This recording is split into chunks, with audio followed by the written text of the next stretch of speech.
እናትሽ መሀሌት አንቺን ለመጠየቅ እዚህ ሰፈር ድረስ መጣች። ለአቀፊ ለምሳሌ እገድልሃለሁ።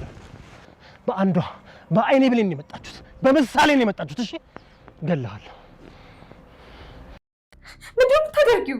በራስሽ ላይ እንዲደረግ የማትፈልጊው ነገር አንቺ ለምሳሌ ታደርጊያለሽ። ይኸውልሽ ምሳሌ እኮ አባዬ የት ነህ አትመጣም ወይ እኮ ነው ያለችው። ስለዚህ እኔ እመጣልሻለሁ ነው ያልኳት። ትሰምኛለሽ አይደል? በምሳሌ መጣ ሞት ሁለት ቢመጣ እንኳን ሳላንገራግር እቀበላለሁ።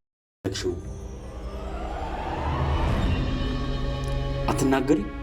እንግዲያውስ አሁኑ ጆሮሽ ነው የምቆርጠው። ኧረ እባክህ የኔን አንዱን ጆሮ ከቆረጥክብኝ አባዬ ደግሞ ሁለቱንም ጆሮ ነው የሚቆርጥ። ከስህተቷ የማትማረው ከጥፋቷ የማትመለሰው ሁልጊዜ የሰዎች ውድቀት የሚያስደስታት መሀሌት አሁን ግን አሟሟቷ ሊከፋ ወዳደቋ ሊከፋ ጫፍ ላይ ደርሳለች።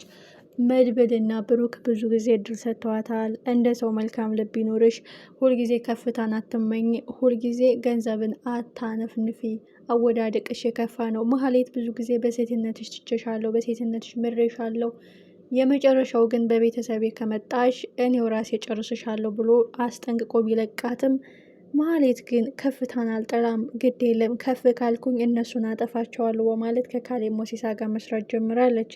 የድፍረቷ ድፍረት የጀግናው መድብልን የአይኑ ብሌንን ምሳሌ ለመጥለፍ ሞክራለች። ይህ ጉዳይ እንዴት አያችሁት? ቅዠት ነው? እውነት ነው?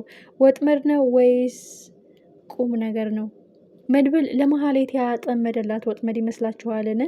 ምክንያቱም ታሬ ካሌብ ሞሲሳ ጆሮ ጠቢ ለዝና ወሬ የሚያቀብለው ልጅ ኦልሬዲ ከመድብል ጋር ሲያወራ መሀሌት ሰምተዋለች።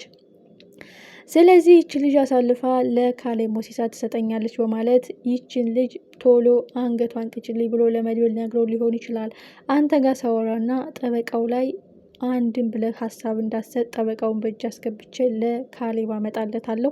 ያንተን ጀግንነት ስሰማ እኔም ቀንቻለሁ፣ ጀግና መባል እፈልጋለሁ ብዬ ሳወራህ ብሩን አስገባለች ስል መሀሌት ሰምታኛለች። እኔን ወጥመድ ውስጥ አንተንም አጉል ውስጥ ከምታደርግህ አንድ በላት ብሎ ነግሮት መድብል በምሳሌ ወጥመድ አዘጋጅቶላት ይሆናልን? እበላለሁ ብላ ልትበላ ይሆናልን? ወይስ ምን ይፈጠር ይሆን? እጅግ አጓጊና ልብ አንጠልጣይ። ሰላም የተከበራችሁና የተወደዳችሁ ውድ ቤተሰቦቼ ሰላማችሁ ብዝት ይበልልኝ። ፕሌስ ለቤት አዲስ የሆናችሁ ደገፍ ደጎማ አድርጉኝ። ተወዳጁ ምሳሌ ዛሬ አጓጊና ልብ አንጠልጣይ እንደሆነ ቀጥሏል። መሀሌት የዝናህን ውድቀት አይታ ያልተማረች ብዙ ጊዜ ደጋግማ እየወደቀች አግኝታ እያጣች የማጣት ማጣት የመጨረሻ የምትቀምሰው የምትልሰው እያጣች ከዚህ መማሪያ ቃታት የመጨረሻ ውርደቷን የምትከናነብበት ቀን ደርሷል።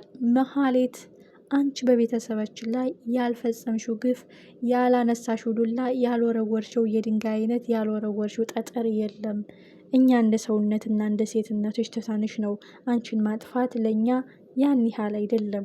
እንደ ሰው ሲያስብልሽ የማትመለሽ ሰው ቀና ሲሆንልሽ መልካም የማታስቢ የመጨረሻ ግን በህይወቴ ባገኝሽ እኔ ነኝ የምደፋሽ ያለው መድብል አሁን ቀጥታ ከእጁ ልትገባ ጫፍ ደርሳለች። በማይመጡ በምሳሌ መታባቸዋለች። ይህ ጉዳይ እንዴት አገኛችሁት?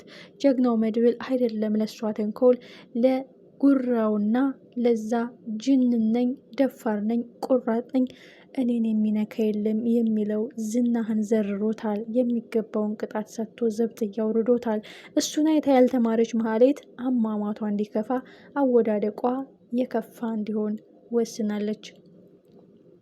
ታሬም በቀላሉ አይተዋትም። ምክንያቱም ሚስጥሩን ስለሰማችበት እኔ ጉድ ከምሆን እሷን ጉድ ባረጋት፣ እኔ ወጥመድ ከምገባ እሷን ወጥመድ ሰጥቻት ብጠልፋት በማለት ለመድብል ነግሮት ነው የሚል ግምት አለኝ። ምሳሌና መሀሌት ተፋጠጡ። እውነታው የቱ ጋ ነው? ሀቁ ማን ጋ ነው ያለው? ድራማ ወይስ ተግባር? ህልም ወይስ ቅዠት? እውነት ወይስ ሐሰት? የመድብል እቅድ። መድብል ብሩክን አንተ ታምነኛለህ አደለ? አምነኸኝም እስከ ዛሬ እዚህ ደርሰናል። አንተ ስለ ሰርግህ ብቻ ተዘጋጅ፣ የመሀሌትን ነገር ለእኔ ተወው ያለው መድብል ያለ ምክንያት እንደዛ አላለም። ሜቢ እቅዱና ወጥመዱ በምሳሌ አማካኝነት አስገብቶ እጁ እንድትገባ ማድረግ ነው። እስከ መጨረሻው ሊሸኛት ላያዳግም እርምጃ ሊሰጣት ሊሆን ይችላል የሚል እምነት አለኝ። ደስ የሚለው ነገርና የሚገርመው ጉዳይ ደግሞ የሉላና የሞገስ የመጨረሻቸው ሁኔታ ማማሩ ነው።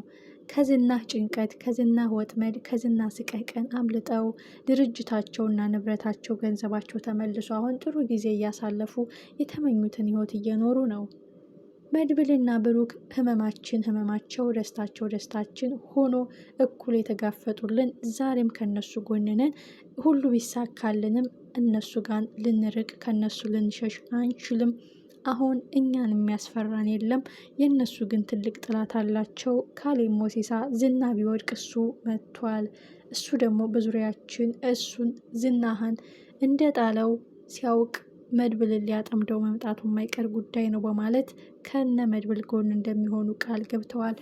ትልቁ ጉዳይ ግን አሁን የሚያሳስበው የጠበቃው ጉዳይ ነው። መድብል በዙሪያው ያሉ ሰዎችን ክፉ የማይመኝ ውድቀት የማያስደስተው ሁልጊዜ ክፉ ሰዎች ከስህተታቸው ተምረው መልካም ሰዎች እንዲሆኑ እድል የሚሰጠው መድብል ጠበቃውን ከዛ ሁሉ ጥፋት መልሶ በጸጸት ተገርፎ ዛሬ መልካም ሰውና መልካም ወንድምነታቸውን ቀጥለዋል። አሁን ግን ጠበቃውን አሳልፎ ለመስጠት ታሬን ሸውዶ እባክህን ራስን ጠብቅ ለማለትም ደውሎለታል። ምን ተፈጥሮ ይሆን?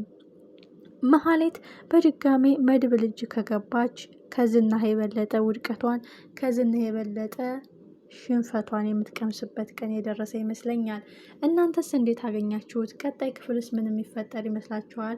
የተወደዳችሁና የተከበራችሁ ውድ ቤተሰቦቼ የመሀሌት ውርደት የናፈቃችሁ፣ የመሀሌት ሽንፈት የናፈቃችሁ፣ መሀሌት 5 ሳንቲም ስታገኝ ጉራዋ መከራ፣ መሬት ላይ የምትልሰው የምትቀምሰው ስታጣ ሀዘኗ መከራ። አንዳንድ ጊዜ ለምንም የማይመቹ ሰዎች መልካም ሰው እንዲሆኑ እድል ቢሰጣቸውም ክፋታቸውን ጨምረው አሟሟታቸውና አወዳደቃቸውን አክፍተው የሚመጡ ሰዎች አሉ። መሀሌት በህይወት የተስፋ ቆርጫለሁ፣ እኔን የመሰለች ቆራጭ ሴት ናት፣ ለአንተ ስራ የምትገባው የዝናህን ስራ ጠቅልለ ስጠኝ እያለች እንግዲህ ካሌብ ሞሲሳን እንደዛ ስደልለውም አይተናል።